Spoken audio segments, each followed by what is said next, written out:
ইলম, আমল, দাওয়া ও আত্মশুদ্ধির মহৎ উদ্দেশ্যকে সামনে রেখে খায়রুল উম্মাহ ফাউন্ডেশন গত ১৩, ১৪ ও ১৫ নভেম্বর নওমুসলিম মার্কাজ দারুল উলুম মাহমুদিয়া ফুলবাড়িয়া প্রাঙ্গণে আয়োজন করে ৩ দিনব্যাপী দাওয়াতি ও তালিমি ইজতেমা।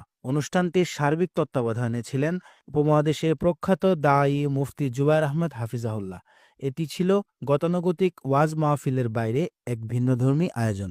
ইজতেমায় শেরপুর, জামালপুর, নেত্রকোনা, ময়মনসিংহ সহ আশপাশের জেলা, সুনামগঞ্জ, টাঙ্গাইল থেকেও জামাতবদ্ধ হয়ে মানুষ আসেন। এছাড়াও চট্টগ্রাম ও ঢাকা থেকে বহু দাওয়াতি সাথী অংশ নেন। ১২ তারিখ রাতে তাহাজ্জুদ নামাজের মাধ্যমে ইজতেমার আনুষ্ঠানিকতা শুরু হয়। ৩ দিনব্যাপী এই আয়োজনে দেশের বিভিন্ন প্রান্তের ওলামায়ে কেরাম ও আল্লাহওয়ালা বুজুর্গ ব্যক্তিবর্গ নসিহত পেশ করেন।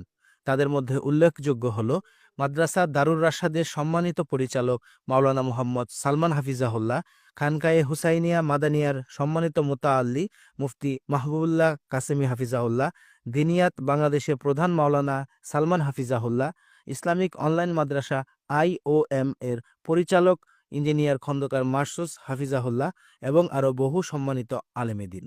ইজতেমায় ছিল প্র্যাকটিক্যাল নামাজ প্রশিক্ষণ, কোরআন মশক, জরুরি মাসলা মাসাইলের তালিম ইত্যাদি। আগত মুসল্লিদের জন্য জরুরি চিকিৎসা সেবা, হিলফুল ফুজুল প্রকাশনী, IOM, ফ্রি কোরআন অনুবাদ ও বিশুদ্ধ পানির স্টল। ৩ দিনে প্রায় ৬০টি জামাত উপস্থিত ছিল এবং সবার জন্যই ছিল সুব্যবস্থিত মেহমানদারির আয়োজন।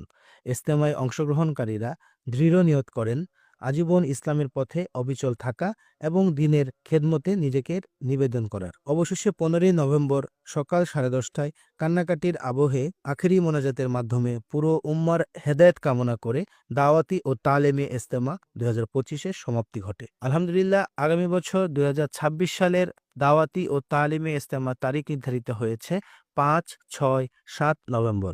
আপনারা সকলেই সবান্ধব আমন্ত্রিত।